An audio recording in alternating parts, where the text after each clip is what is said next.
नमस्कार विद्यार्थी मित्रांनो, आज आपण पाहणार आहोत अर्थव्यवस्था आणि त्याच्या काही मूलभूत संकल्पना. सुरुवातीला आपण अर्थव्यवस्था म्हणजे काय हे पाहू. आता बघा, उत्पादन, विभाजन, विनिमय, उपभोग या चार प्रकारच्या व्यवहारांना आपण काय म्हणत असतो की आर्थिक व्यवहार. आणि म्हणूनच हे चार व्यवहाराशी संबंधित म्हणजेच कुठलं प्रोडक्शन, डिस्ट्रीब्युशन, एक्सचेंज आणि कन्झम्पशन या चार व्यवहाराशी संबंधित असलेल्या संस्था, संघटना यांच्या एकत्रीकरणातून जी व्यवस्था निर्माण होते तिला आपण अर्थव्यवस्था किंवा इकॉनॉमी म्हणतो. आता अर्थव्यवस्थांचे वर्गीकरण मुख्यतः दोन निकषांच्या आधारावर केले जाते. एक उत्पादन साधनांच्या मालकीनुसार आणि दोन विकासाच्या अवस्थेनुसार. आता सुरुवातीला आपण पाहू की उत्पादन साधनांच्या मालकीनुसार अर्थव्यवस्थाचे प्रकार. आता भूमी, श्रम, भांडवल व उद्योजकता यांना उत्पादनाची साधने असे म्हटले जातं. आता अर्थव्यवस्थेत ही साधने कोणाच्या मालकीची आहेत? बघा, मी काय म्हटलं की अर्थव्यवस्थेत ही साधने म्हणजेच कुठली? भूमी, श्रम, भांडवल आणि उद्योजकता ही साधने कोणाच्या मालकीची आहेत या आधारावर अर्थव्यवस्थांचे तीन प्रकार केले जातात. त्यामध्ये एक भांडवलशाही अर्थव्यवस्था, दोन समाजवादी अर्थव्यवस्था आणि तीन मिश्र अर्थव्यवस्था.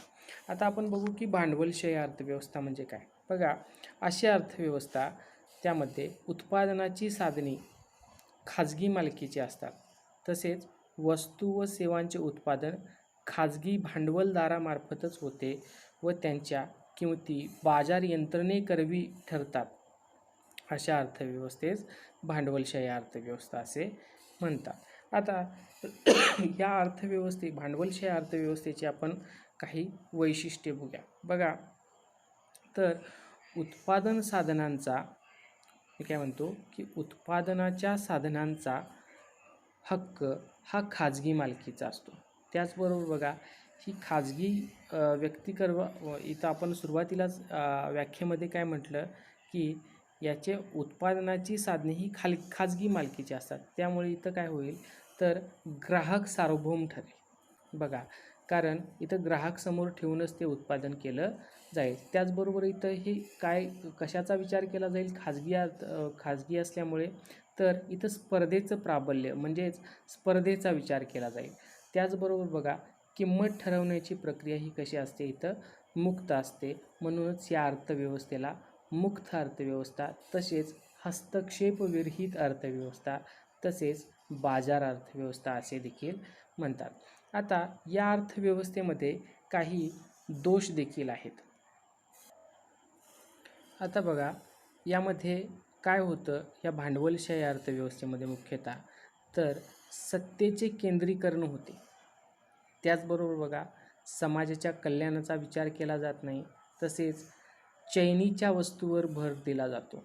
म्हणजे जास्तीत जास्त चैनीच्या वस्तू आहेत त्यांचं उत्पादन घेऊन जास्तीत जास्त नफा कसा कमवता येईल याच्यावरच जास्त लक्ष दिलं जातं. त्याचबरोबर बघा, या ठिकाणी आणखीन एक होतं तर तेजीच्या काळामध्ये इथं किंमत वाढ होते, तर मंदीच्या काळामध्ये काय होते? बेकारी तयार होते किंवा बेकारी निर्माण होते.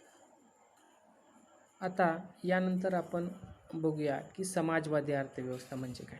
आता बघा, ज्या अर्थव्यवस्थेत उत्पादनाची साधने सरकारी किंवा सार्वजनिक मालकीचे असतात आणि वस्तू व सेवांचे उत्पादन व विभाजन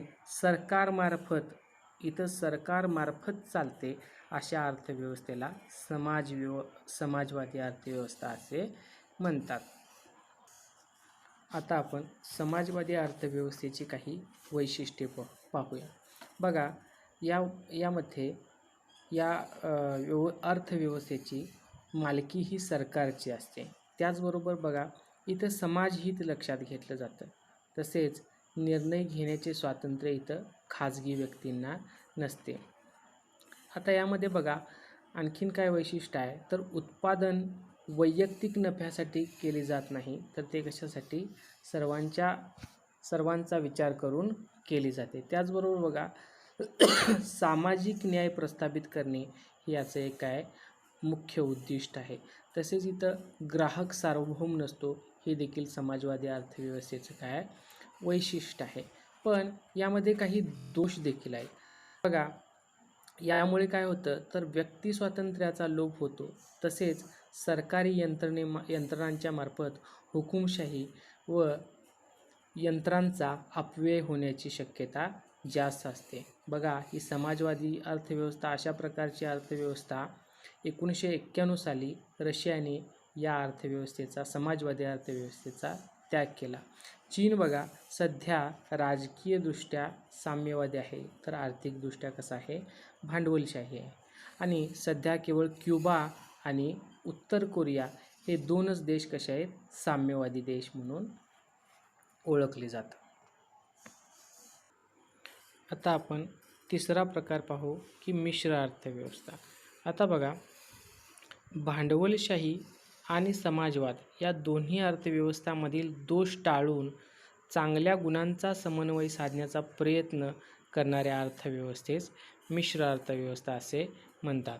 बघा, म्हणजेच मिश्र अर्थव्यवस्थेत सार्वजनिक व खाजगी क्षेत्राचे सहअस्तित्व असते, म्हणजे दोन्हींचा सुवर्णमध्य साधण्याचा प्रयत्न केलेला असतो. आता बघा, मिश्र अर्थव्यवस्थेमध्ये वस्तू व सेवांचे उत्पादन कार्य सरकार तसेच खाजगी क्षेत्रामार्फत घडवून आणले जाते. आता काही वस्तू व सेवांच्या उत्पादनावर सरकारची पूर्णपणे मक्तेदारी असू शकते. बघा, भारताने स्वातंत्र्यानंतर मिश्र अर्थव्यवस्थेचा काय केला स्वीकार केला. पुढे 1991च्या आर्थिक सुधारणानंतर मात्र भारतीय अर्थव्यवस्थेचा प्रवास हा मिश्र अर्थव्यवस्थेकडून मुक्त अर्थव्यवस्थेकडे होताना दिसून येत आहे. आता आपण बघूया की विकासाच्या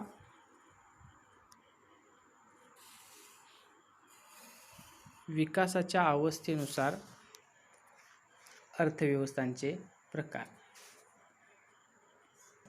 यानुसार याचे दोन प्रकार पडतात, विकसित व विकसनशील अर्थव्यवस्था. आता बघा, विकसित अर्थव्यवस्था म्हणजे कुठली, तर विकसित अर्थव्यवस्थेमध्ये दरडोई राष्ट्रीय उत्पन्नाचे मोठे प्रमाण असते. त्याचबरोबर मोठ्या प्रमाणावरील औद्योगिकरण व शहरीकरण, तसेच साक्षरतेचा उच्च दर, तसेच बघा घटता जन्मदर व मृत्यूदर इत्यादी वैशिष्ट्ये यामध्ये काय दिसून येतात. आता अशा प्रकारची विकसित अर्थव्यवस्था कुठे कुठे आहे, तर America, Britain, Germany, France, Australia यासारख्या देशामध्ये विकसित अर्थव्यवस्था आहे. आता दुसरा प्रकार आहे की विकसनशील अर्थव्यवस्था. विकसनशील अर्थव्यवस्थेमध्ये बघा काय वैशिष्ट्य असतं, तर दरडोई उत्पन्नाचे अल्प प्रमाण असते. त्याचबरोबर कमी औद्योगिकरण, कृषी क्षेत्राचे प्राबल्य, साक्षरतेचे कमी प्रमाण, लोकसंख्या वाढीचा उच्च दर इत्यादी लक्षणे कशामध्ये आढळून येतात विकसनशील अर्थव्यवस्थेमध्ये. आता या अर्थव्यवस्थेला विकसनशील असं का म्हटले जातं, तर ही राष्ट्रे आपल्या समस्या दूर करण्यासाठी सतत प्रयत्नशील असतात, म्हणून यांना काय म्हटलेलं आहे की विकसनशील अर्थव्यवस्था असं म्हटलेलं आहे. आता ह्या अशा प्रकारची विकसनशील अर्थव्यवस्था असणारी राष्ट्र कुठली आहेत, तर भारत, म्यानमार, पाकिस्तान, श्रीलंका ही कशामध्ये मोडतात, तर विकसनशील अर्थव्यवस्थेमध्ये मोडतात. आता यानंतर आपण बघूया की अर्थव्यवस्थेची क्षेत्रे. आता अर्थव्यवस्थेची क्षेत्रे ही दोन प्रकारचे असतात, एक व्यवसायानुसार अर्थव्यवस्थेचं क्षेत्र आणि दुसरं मालकीनुसार अर्थव्यवस्थेचं क्षेत्र. सुरुवातीला बघूया आपण व्यवसायानुसार अर्थव्यवस्थेचे क्षेत्र. आता यामध्ये बघा की प्राथमिक, द्वितीय, तृतीय, चतुर्थ आणि पंचक क्षेत्र असा यामध्ये काय होतो समावेश होतो. आता बघा, सुरुवातीला बघूया की प्राथमिक क्षेत्र. आता या क्षेत्रात नैसर्गिक साधन सामुग्रीशी संबंधित बघा म्हणजेच कृषी व संलग्न व्यवसाय.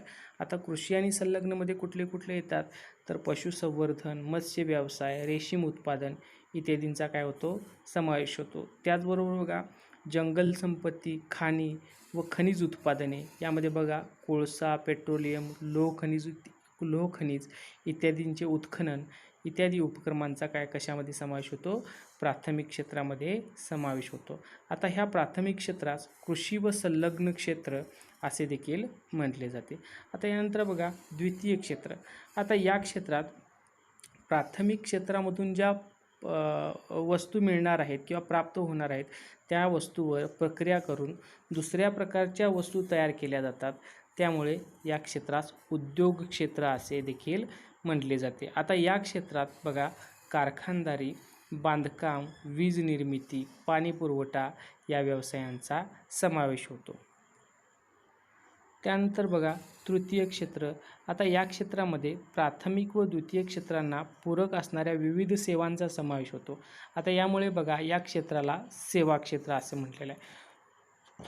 आता या क्षेत्रामध्ये बघा व्यापार, वाहतूक, दळणवळण तसेच संरक्षण, प्रशासकीय, व्यावसायिक, सामाजिक याचबरोबर विविध वैयक्तिक सेवांचा देखील समावेश होतो. आता यानंतर बघा चतुर्थ क्षेत्र.